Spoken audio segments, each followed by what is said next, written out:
tuning into today's webinar. My name is Terrence, and we have a great discussion ahead of us today, this morning for us, this evening for Kevin and friends over there in Paris. So Kevin is a PPS president. If you're not aware, he is joining our speakers today for today's webinar. He is located in Paris. So I'll go ahead and shift the conversation introduction over to you guys. You guys can take it away whenever you're ready. Terrence, thank you so much. Appreciate that. And very good day, everyone. Good late afternoon if you are here in Europe. Good morning on the East Coast, and very good early morning if you're on the West Coast or elsewhere. And one of the great perks of my job is I get to attend wonderful events around the globe like this one, not only the PPS conferences. Of course, I'll see a lot of people at our next conference in Dallas at the beginning of May, and we have two events coming up later in the year. But today I had the great pleasure of being at PricingForThePlanet here in Paris with Mr. Stephan Liozu and Mr. Fabien Cros. We had a wonderful event where we talked about ESG and sustainability and the intersection of that with monetization, with pricing, with revenue management, with our sales teams, and basically how we can move business forward in a lot of different directions there. Wonderful day here. There were probably about 50 of us in the room. We had great presentations throughout. We talked about a lot of things around issues in the business where we can have a great impact. And I had a wonderful day. And so today in our webinar, we're going to continue the discussion here from Paris with Stephan and Fabien. Very glad that everyone is joining us today. And with that, I'll turn it over to Mr. Fabien Cros. Thanks a lot, Kevin. Hello, everybody. We are super excited to be here with you. Quick introduction. You will do a round table. So, my name is Fabien. I'm wearing two caps. I'm working for Google France, taking care of all the data and measurement topics. And I co-founded PricingForThePlanet with Stephan. Stephan, do you want to do a quick introduction? Hello, everyone. I'm sure you know me. Good to be with you today, and looking forward to a great discussion. All right. So what we wanted to cover today, 4 big sections. Let's start with the 3 big problems that we see and that we discussed today at the PricingForThePlanet annual summit. We see 3 big problems. The first one is global warming. I think we are all aware of the situation with the planet. We need to fight that. There is a resource scarcity as well. We don't need to go too much into the details for this one, but we know it's a massive problem. Then we have 2 other problems. We have the fact that we are talking about pricing today, so pricing professional. We have a problem because most of the companies are not doing advanced pricing. It's cutting them actually to generate the required financial help to fund sustainability. And the third one is consumers' expectations are changing, and actually companies are not changing fast enough to cover those expectations. So if we go one level down this fact, when you look at financial statements for big companies, you see a lot of targets. You see a lot of words around 2030s, objective, development products. But when you really look at what the users are looking, and that's Google data actually, you can see that they are looking for 2 days action. They want flea market, thrift stores, repair, recycle, vintage. They don't want to talk about 2030. They don't want to talk about sobriety. So companies need to actually change fast. What we see from actually looking at all the numbers that we can find, we can see that 60% of consumers are actually considering sustainability as an important purchase factor. And on top of that, 50% of consumers rank sustainability as a top 5 value driver. So you can tell sustainability is everywhere right now.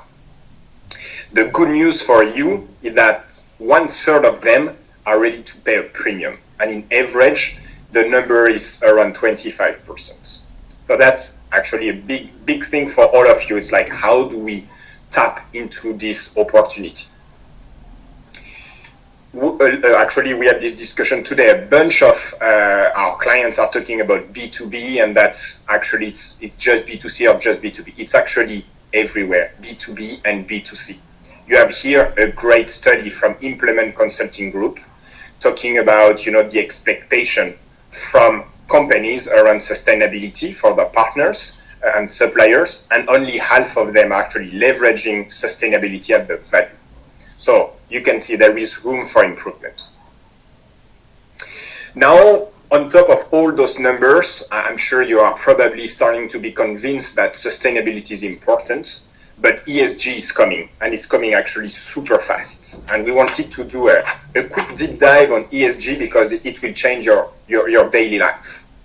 First one, ESG, so environment, governance, social. On the left, you can see all what's related to ESG.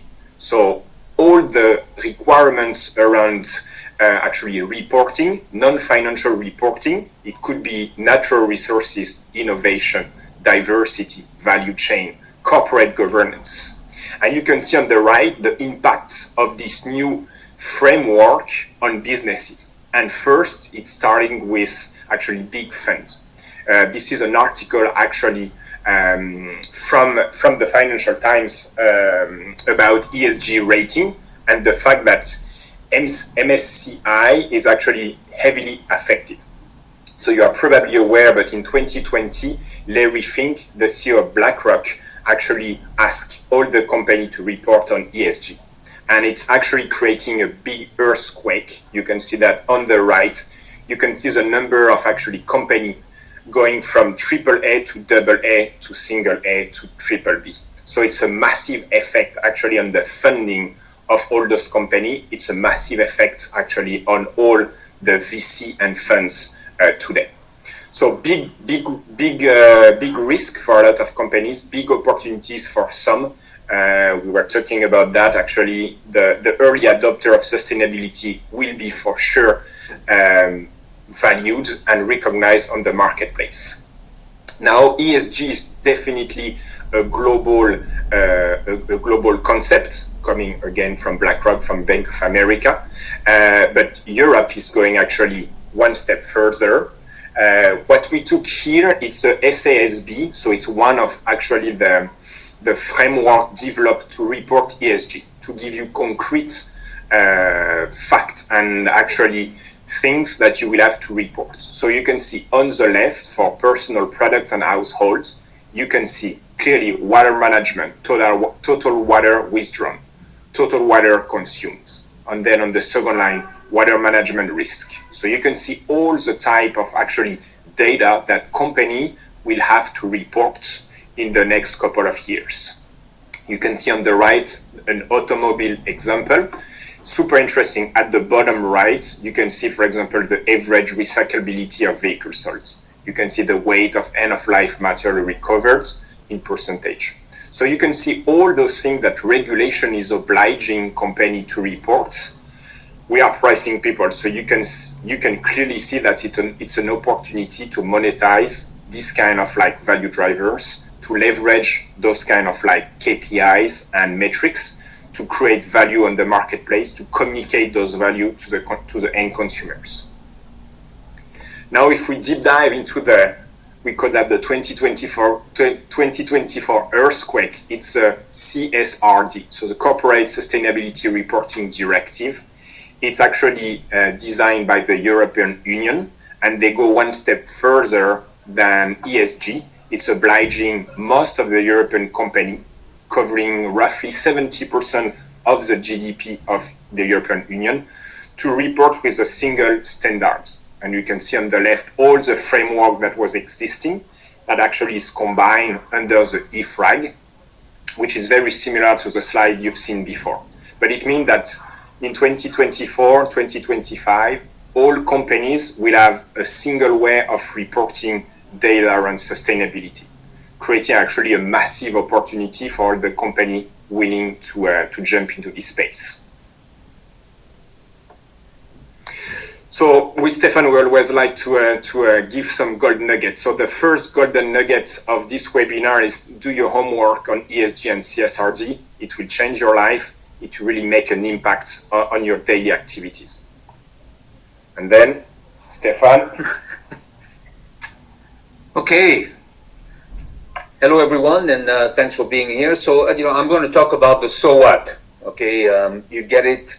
We have no choice but to get involved in ESG and sustainability. Whether you're in Europe and your company is operating fully in Europe, whether you're an American company and you're going to do business in Europe, or in Asia or Middle East. If you want to do business in Europe and some states in the US, you're going to have to take sustainability seriously. So the bottom line is, we're going to have to do this. So why not do this in a way that we monetize better? So we can answer the question, the so what of sustainability. What's the impact for a company which is going to do a sustainability transformation? And it reminds me of a little bit of the same discussion when we talked about, and we're still talking about digital transformation. What's the impact, right? What is the ROI that I'm supposed to get? Is that going to generate increased sales? When I invest in sustainability, I'm going to get all these labels, certification.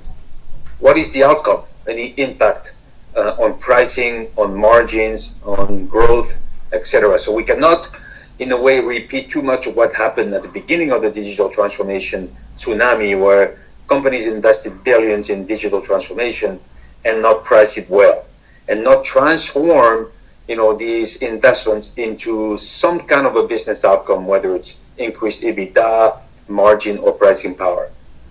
So really what's important to look at first is, what are the drivers of sustainability initiatives?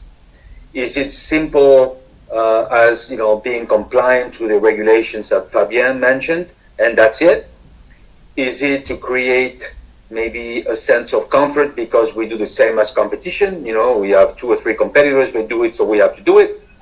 Is it because we want to focus on internal benefits? We know that being a sustainable organization and a socially responsible organization brings value internally, such as employee engagement, employee retention, attracting new talent, maybe some cost savings as well. So is that only internally, or is it really because we want to create a competitive advantage for us? And right now, sustainability is new enough in a way that when you start monetizing very well, you can be different than competition because you have linked go-to-market strategies and sustainability transformation. Is it also to create customer value and financial value? So all these questions really are important. Many companies today are considering sustainability as a cost of doing business. They just want to be compliant. Other companies, and some of the best in class, like HP, Danone in France, or Schneider Electric, have taken the opportunity to do this, to monetize it, and really generate sales growth and increase EBITDA, which changes the game. And they've been doing this for a few years. So they're way ahead of the game.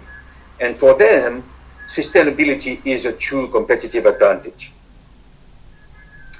So what we're talking about today when we're discussing monetizing sustainability, it's really creating the link between all the ESG activities, requirements, program, and governance, and the go-to-market strategy, right? So we're linking the left side to a marketing and pricing and selling and, you name it, customer experience. And we're looking at areas of monetization, which is really the value created by ESG linked to the value we create for the customers, for the markets out there. So it's an essential bridge which is not existing today. And our movement here that we put together today with the first 50 people joining forces is really going to focus on, you're going to do sustainability because you have no choice, and let's do it better than others. Let's monetize as much as we can to make a difference in the company and to create financial impact. How do you get started? First of all, it's important to understand the motivations for your sustainability transformation. As I mentioned before, is it only for compliance, or is it really to create value, or is it to make a tremendous social impact? What is it that you're doing this for? Then once you know this, then you can create a list of desired outcome. Do I want to increase my sales? Do I want to increase my margin? Is it all about net promoter score, employee satisfaction, earning per share, the ability to access green financing out there, which is usually funded right now, right? Once you know 1 and 2, then you really start looking inside at what you do in sustainability, and then looking at what's in your pipeline. Because truly, when you do sustainability transformations, it's all about strategic innovation. It's really investing as an innovation pipeline into things that will make a difference. That's what I call the sustainability portfolio. But also to fight, I would say, the tendency of organizations and leaders to only focus on the intangible side of sustainability. And that's a little bit of a problem when you go in the market and talk to your customers and you say, yeah, and we're sustainable, or we're making a social impact. It's too fuzzy. So we need to start tangibilizing, turning the intangible into tangible by productizing our sustainability program. And then once you've done that and you have a portfolio of sustainability programs, including maybe your ESG reports and some of the initiatives you have there, then you find areas of monetization. Whether you're doing new business models, new products, services, system, data, you name it, complex solutions. When you're doing something that is linked to sustainability, then you can find sources of growth, sales, profit, and increased margin. That's what monetization is all about. It's transferring assets, transferring program into a source of sales or profit. And finally, once you've done that, then you price well. And this is why we come in, the progressive pricers and value managers applying the traditional pricing and value practices that we see on a daily basis to the sustainability transformation. And the key message here is we can use all the existing tools. We don't have to reinvent the wheel to really pay attention and monetize sustainability. Yes, sometimes it's a little bit new, a little bit different because of that aspect of intangibility, but it can be done. And Fabien, in the next section, will talk about the toolbox that you can use. So I want to plant these concepts and this sequence for you because it is important that you play a role in elevating the message of monetization and pricing within the sustainability transformation. Because at the end of the day, your company is going to do it. It's not a question of if, it's a question of when they're going to do it and how far they're going to have to go to be able to play in really what's becoming a very, very dynamic regulation situation. So, 5 steps to get started.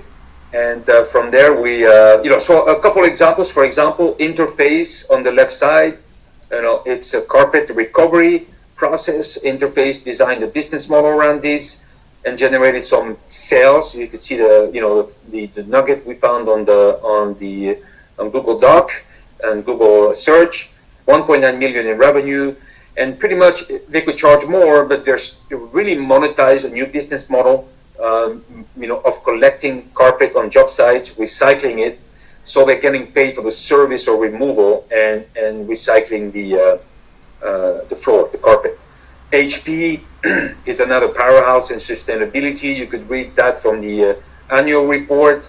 And they generated in 2021 $3.5 billion in new sales from their sustainability impact initiatives.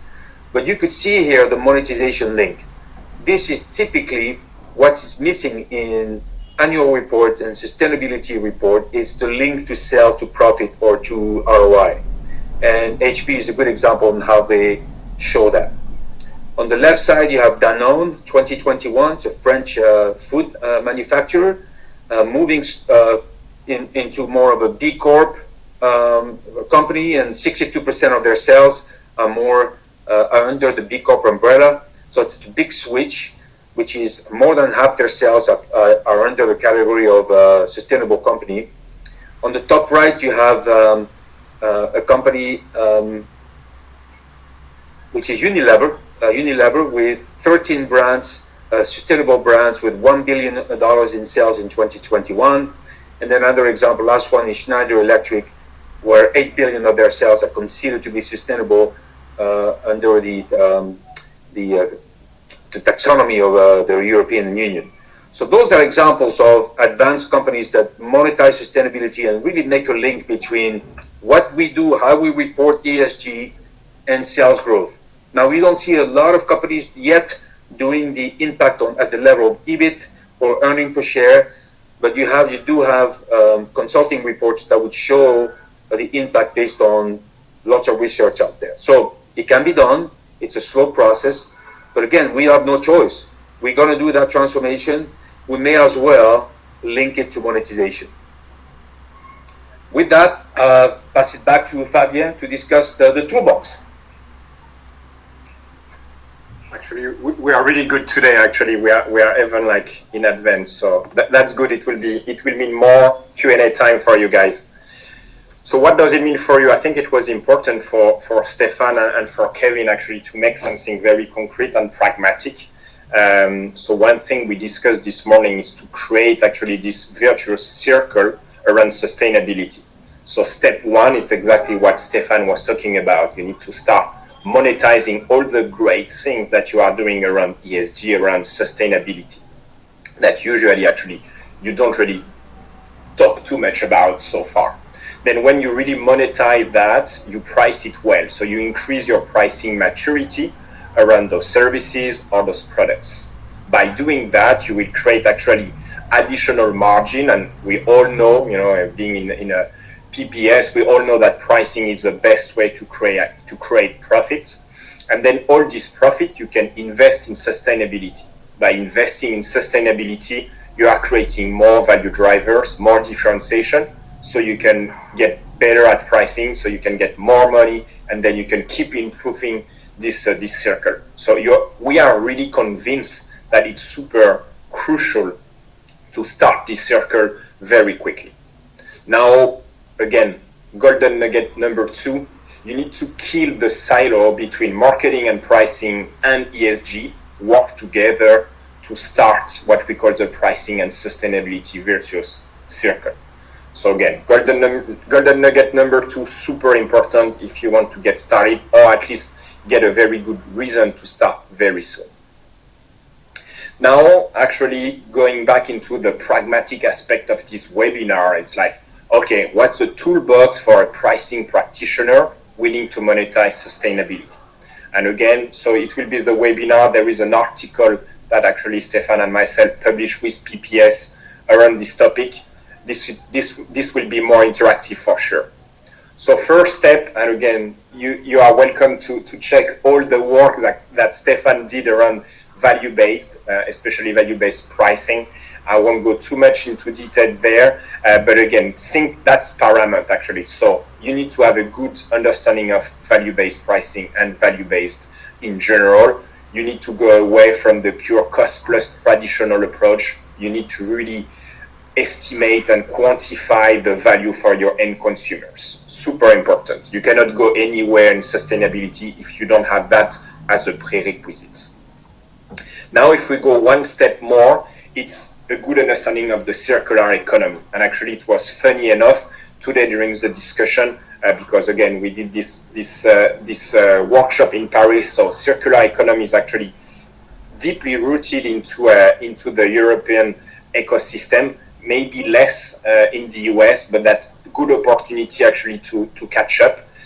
On the left, that's really kind of like a simplified version of circular economy. 4 major parts: reuse, remanufacture, recycle, and reduce. So if you have to remember 4 things about circular economy, that's those 4 concepts. On the right, actually, it's what we call the butterfly diagram. It's from the Ellen MacArthur Foundation, dedicated to circular economy. And they go much, much deeper into the circular economy. So I won't go too much in details, but you can see the green side of this diagram. It's more about like, how do you create or how do you reuse all this energy and all these raw materials directly from the planet? How do you go one step further into regenerative farming, for example, or regenerative fishing? So all those concepts will be super important to value, to quantify, and to change the business model and the pricing model. On the right, it's a little bit more traditional, but you have always the same concept of like those circle, those buckles of like the sharing economy, the recycling economy, the remanufacturing economy, the recycling economy. So all those things are actually new jobs, new concept of pricing, because I'm a company A, I have some waste. The idea of circular economy is to sell this waste to another company so they can create products or services from this product. Could be biogas, could be cardboard, could be paper, could be a lot of different things. And it will be up to us pricing professional to be able to quantify and to price those new things. It's brand new. Like nobody did that into the human history. So it's up to us to figure out how to do that. So to go actually one step further to back up what we are saying here, it's like we can see all over the world the searches, and it's coming from Google search. The searches around circular economy concept could be recycling, could be repair, could be actually reusing, are going up to the roof. You can see, and it's all over UK, France, the US. I think Switzerland, Sweden is here as well. So you can see it's all over the place and it's getting big. What you can see on the right as well, it's this shift actually starting. For example, it's H&M in Sweden, where actually they have a program where they can recycle and get back the old clothes and make them brand new, actually, or recycle them. And then you can see right now they are using venture program, but you can imagine all the monetization that could be done around this concept. So golden nugget number 3, you will have to understand this sustainability concept. Again, we were talking about value-based approach. The sustainability concept and the circular economy concept are prerequisites as well. So if we go one step further around the second drawer of the toolbox, pricing research. Again, we had a very nice talk today about doing more pricing research, having more data points coming from the market. Right now, funny enough, we have a lot of discussion with Stephan, with CEO of companies. They have no clue how much their end consumer are ready to pay for sustainability. Some of them, they are not aware if there is a premium or not on the marketplace for sustainable or green products. We actually did a partnership with Epic Conjoint, so we did a conjoint analysis around tires, and we won't share all the details, but what you can see here, it's the first kind of like insights we got. It's when prompt, you have 65% of customers willing to spend 40 euro more on tires. And then, funny enough, when you don't prompt, it's 31% willing to spend 40 euro or more. And then if you go one step and being even more specific, you realize that it's actually a 6 euro premium for a sustainable Michelin tire. So you can see actually how very complex the marketplace is getting, how those kind of analysis is bringing so much value for the pricing practitioner, and how it can really drive your conversation with your partners, your suppliers, your C-suite. Third drawer of the toolbox, pricing analytics. So we talked about all those pricing research. The idea is you will get a lot of data points. We really urge all the pricing practitioners to really become data-driven, to collect much more data than they use, to connect with the ESG team, to connect with the financial team, to connect with the marketing team, to combine all those things into very advanced analytics. We all talk about the progress of AI right now. We have so much capabilities right now from a tech point of view that we can really open a Pandora box around pricing and pricing data points.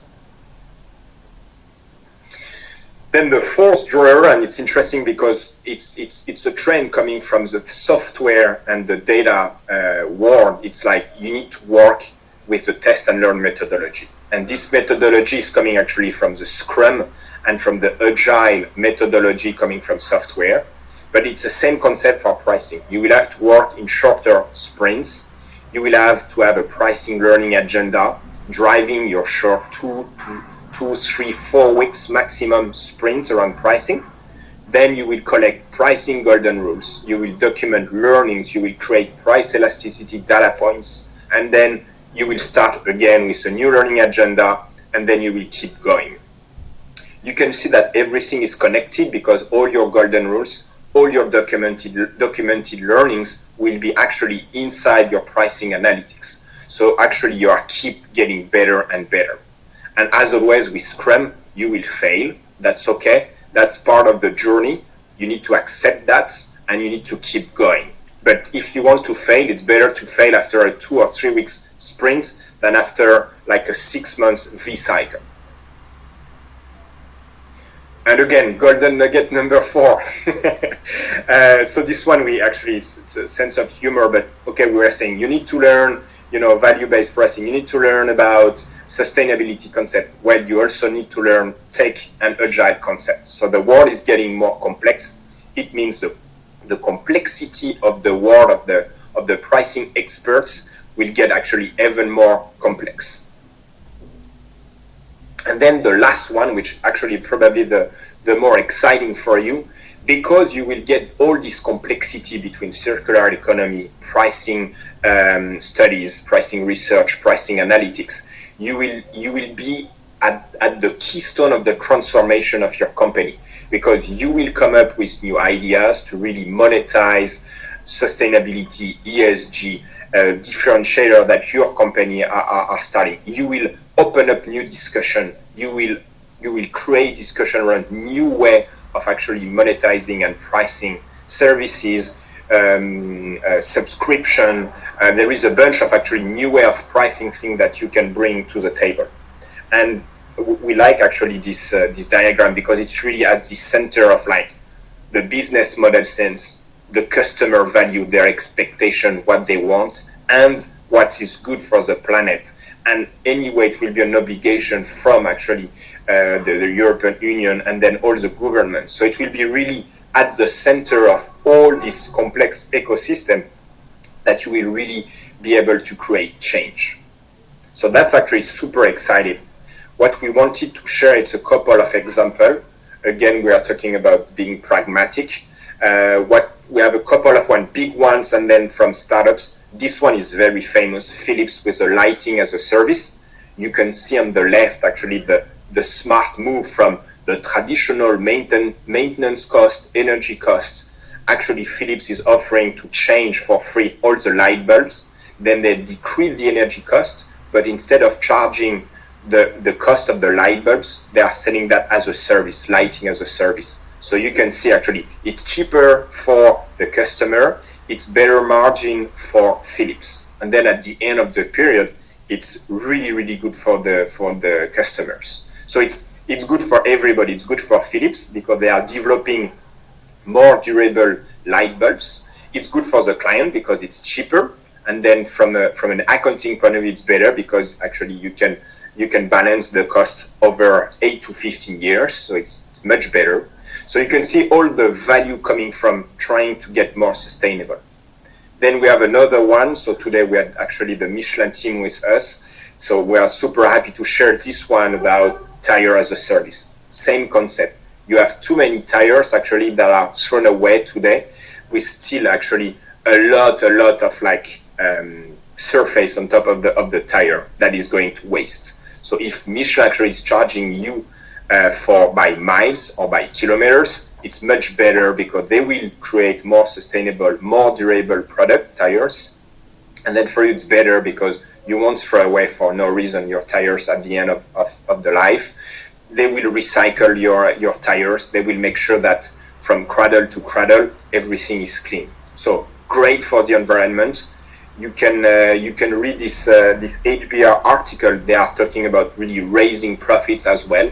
So it's actually a net benefit for the planet and for the bottom line of Michelin. The third one is Decathlon. We really like this one. Decathlon actually started that in Belgium. They actually charge subscription for sport goods. So instead of buying those expensive kayak or those expensive bikes and then keeping them in your garage for a very long time, you can rent them or like subscribe to this We Play Circular subscription model, and then you can go to Decathlon, pick up what you need to use it, bring it back, pick up other sports. Great for the users, so you don't have a bunch of stuff in your garage. You pay per month, so it's easy. You can try a bunch of new sports, and at the end of the day, actually, Luc Tierling, very interesting, is saying that it's potentially 3 to 10 times more profitable. Again, this one is a direct link to what we are saying about challenging the current business model.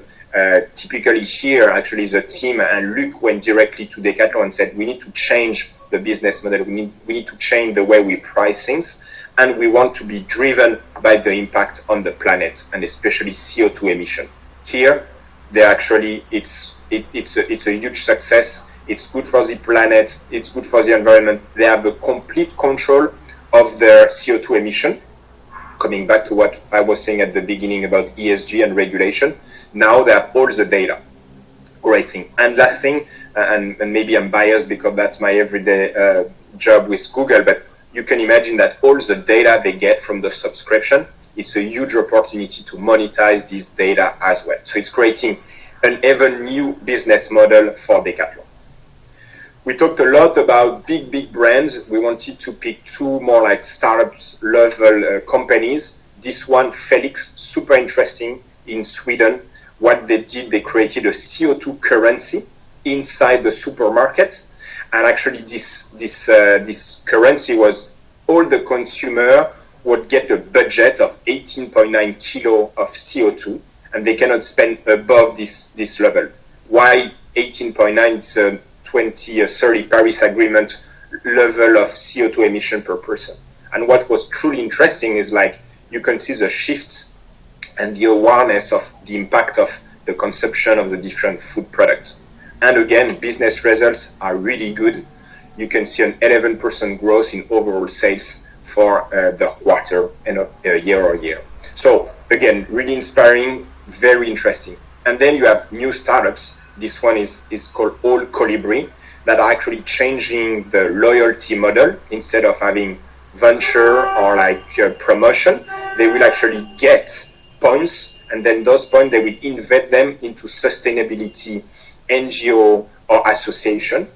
Again, so they created from scratch the business around this concept. So the sky is the limit, because it's creating all those movements around sustainability are creating so many new opportunities.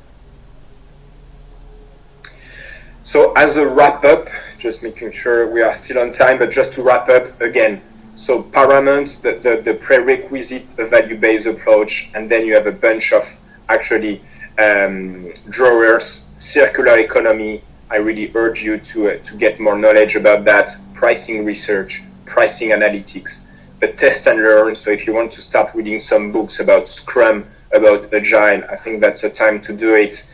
And then the last one, which is probably the more exciting one, is reinvent business model. It's up to us pricing people to change things up. And maybe a couple of last things before the Q&A, but that's really why we created Pricing for the Planet with Stephan.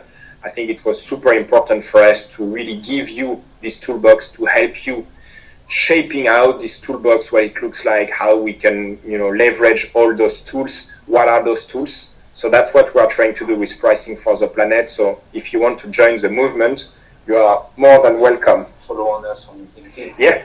Yeah, you can follow us on LinkedIn, and Stephan Liozu and Fabien Cros, and of course Kevin and the PPS team. But you will see a bunch of things. Couple of things. So today you attended the webinar, so thanks a lot for attending. What's coming next? You will see a bunch of things from us. There is an ebook coming, so it will be Q2. It should be April. We have hard deadline with Stephan. You will have actually a workshop for the next PPS event. I think it's in Atlanta. That's correct. Perfect.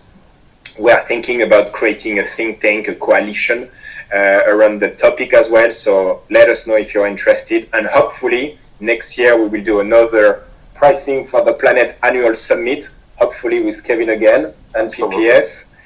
And super excited for the rest of the journey. And actually we are. Yeah, do you want to take a question? Yeah, absolutely. Here. So should we actually? Yeah. maybe we'll do that. We're trying to see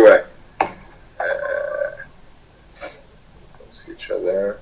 Well, one thing, this is such an important business initiative and so important for our environment and everything there, and really excited also about the other offerings that you mentioned. So one question for you, Fabien, and maybe for you, gave us some great nuggets and offered some great things in the toolbox. The companies who are best in class at monetizing and the difference between them and companies who are not taking advantage and who are not doing as well as far as that. What have you seen there? Well, I think the first thing that you could see is they've been doing very advanced reporting for maybe 2, 3, 4 years already, and they quickly from the very beginning connected these programs to some kind of outcome.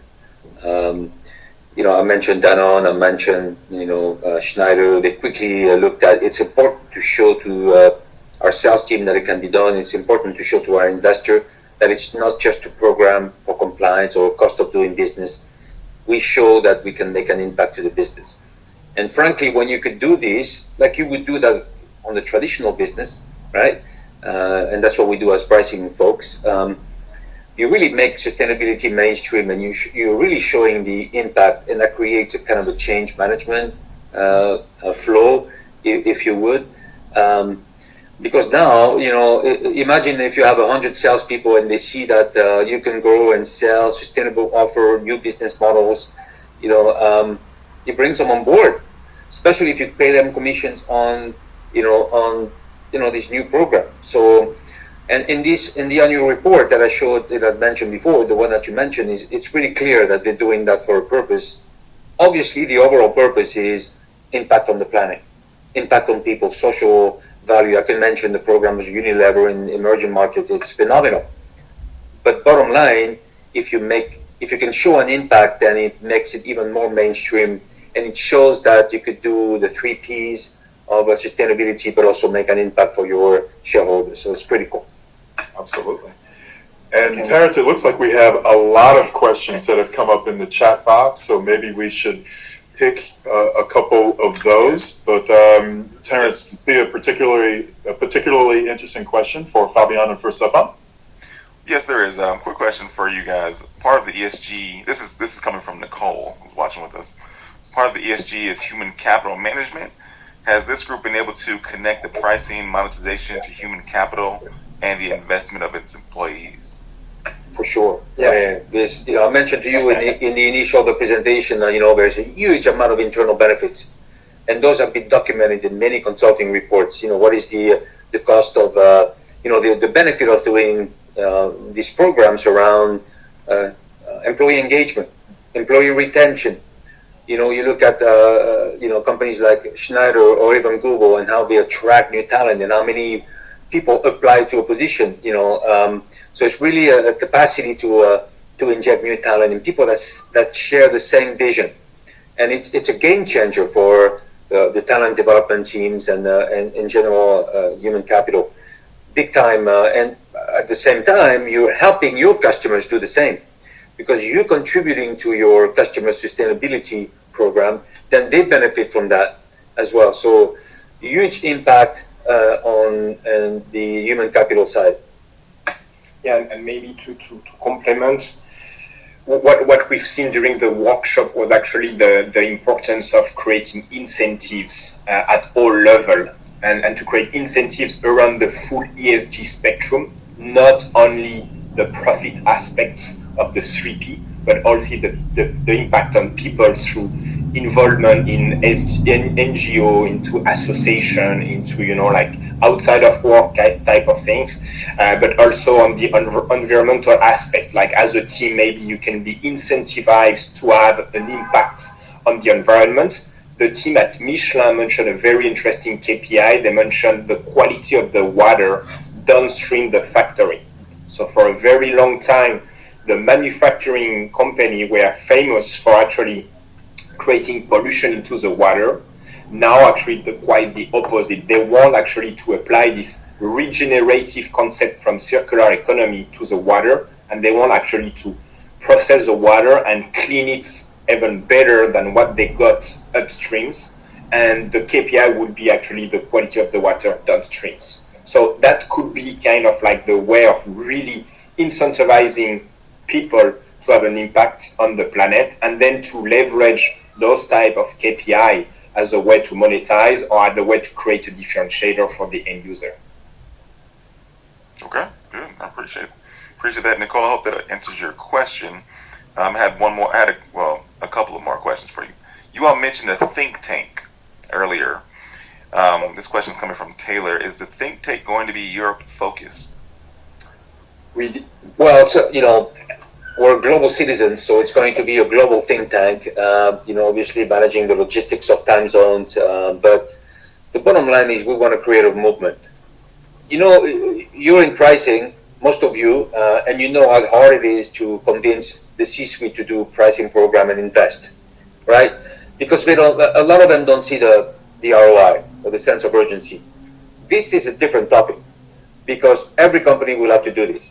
And now is a good time for us, because we're early enough to show to all the leaders and C-suite executives that we can monetize these investments and make an impact to sell. So that will be the primary focus of the think tank. How do we do that together? As a community of pricing with PPS, how do we create this new program, new way of working that we can go to the chief sustainability officer or to a CFO and tell them, hey, we're going to do sustainability, we have to do it. Let's get some payback internally. And that is a good way of making it, again, mainstream. So the think tank we're developing the idea. We will have working groups, so we'll have at the next summit an exchange or some kind of a debrief. So stay tuned. You follow the page Pricing for the Planet on LinkedIn, and you'll see a lot of announcements going from the white papers to the ebook to follow-up webinars from today. You should have seen we had a brainstorming session today with 20 plus people from industry, from consulting, on what does it mean to be doing monetization for sustainability, because we have to create a manifesto for that so everybody uses the same term. So we're at the very beginning and we need everybody's help to put all these concepts together.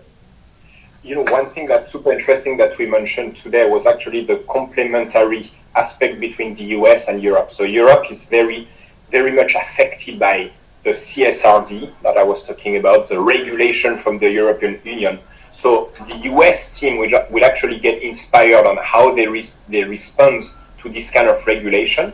At the same time, what the European team will learn from the US team is how do you scale those initiatives? Because the biggest problem and the biggest momentum in the US and the best way actually to do business is probably in the US. So we can learn actually how to develop something, scale it fast. We want to do the same thing in Europe. So we really want actually to create this exchange between the US, Europe, Asia, and really actually learn from each other. And we believe that the only way we can scale quickly those concepts of pricing for the planet and pricing for sustainability. Okay. Thank you so much for your response. Taylor is actually coming from Canada as well. So great. That's a good thing. That's going to be moving global. I have one last question for you, gentlemen. It's coming from Eileen, I believe, is how you pronounce her name. Do certain ESG benefits produce higher willingness to pay than others? Well, so it's a willingness to pay for... What? Can you repeat the question, maybe? Sure. Do certain ESG benefits produce higher willingness to pay than others? Was our question. Well, first of all, it's willingness to pay is a great concept, and we conducted a deep literature research on the topic of willingness to pay, premium and non-premium from green products. It's all over the map. So, and this is why we need to have the toolbox ready. We need to really educate people on how do you calculate willingness to pay, what it means, what's the difference between customers telling you versus us deriving that through the data. Because now we see a lot of confusion of what sustainability means, what is a sustainable product. There's a lack of credibility in what is in the product. So the consumers are confused, the suppliers are not sure, the manufacturers. So we need to sort that out. Once you have that sorted and you have productized something very good, then willingness to pay will come. I think one of the major topics we covered today in the workshop through our panel, for example, is the need for deeper segmentation. Really truly understand who's sensitive to sustainability and then looking at these people and their willingness to pay. But, Arnaud, the global pricing transformation leader of Michelin, also said that we need to go more granular on the willingness to pay. There are so many situations and so many use cases that it requires a lot more dynamic research. So willingness to pay will change dynamically in different concepts, different end use, different regions. And it's not like doing one study a year on willingness to pay. It's really constant customer feedback and changing the price dynamically. So you tie your dynamic pricing engine to willingness to pay that changes by region, by type of customer. It's really like going personalization on willingness to pay and micro segmentation. It's changing the game. And one thing we see as well, and we got a lot of data from like the Google search, is consumers are changing super fast. So even if today, let's assume today there is no willingness to pay, there is no guarantee that actually tomorrow or the day after tomorrow, it will be like that. We are expecting, while the consumer maturity around sustainability are going up, while the governance and the regulation are going up, this actually understanding and awareness around sustainability will probably go up, creating actually a lot more willingness to pay around ESG. So it means that it will change super fast. So one thing we are actually creating with Stephan, it's actually creating this feedback loop as much as we can between the end consumer and actually the company, so they can keep being agile, being super fast. Coming back to what we explained around the toolbox, it's like you need to be much more agile, to be much more, or to listen much more to your end consumer and to adjust and to keep adjusting. And the sad news, it won't stop. After COVID, it changed the way we're doing things. So one day will be up, the next day will be down, the day after will be middle. We never know. So it's up to us actually to create a system, to create solutions, to keep tracking of this change of expectation, this higher maturity around sustainability, among other things, and make sure you include that into your pricing processes. So in the future, because many companies and most companies will do a sustainability transformation, the key differentiator will be the ability to monetize, and you use the tools that Fabien mentioned. The closer you are to market, the more dynamic and agile you are, it's going to be a strategic differentiator because your pricing will be really dynamic and adjusted to willingness to pay, while your competitors may still do their traditional ESG reporting and maybe not think about how does that transpire or transfer into my go-to-market. So this is where we're starting now because it's a revolution. And again, it's coming. It's not a question of if, but a question of when, and to what degree are we going to leverage that to be a strategic differentiator for the companies. Okay, sounds good. Hopefully that answered your question, Eileen. Jam-packed nuggets and jam-packed information. I really do appreciate you guys for spearheading this discussion today. Kevin, did you have any additional questions? No additional questions. I would encourage everyone to connect with Fabien Cros, to connect with Stephan Liozu. If you have not done so already, make sure to follow Pricing for the Planet. As Stephan and as Fabien mentioned, you will see a lot more from them and from the PPS global community on this issue. So keep an eye out for their ebook to come, for online pricing. The fall conference. To come for our fall second half of the year conferences in Atlanta in October, Amsterdam in November. More information there. So you will see and hear a lot more from not only Fabien, from Stephan, from Larissa Kryachkova, and for others who are expert in this very, very important part of the business world. We had a wonderful day here in Paris talking about these issues. So I do want to congratulate Fabien and Stephan for their initiatives there, for starting this. We at PPS are very, very happy to be a big part of this as well, and there is a lot more coming here. So, gentlemen, monsieur, merci, à bientôt. Thank you. And parents, back over to you with our thanks as well. Thank you very much. Thank you, guys. No problem. Thanks, guys. You guys have a good one.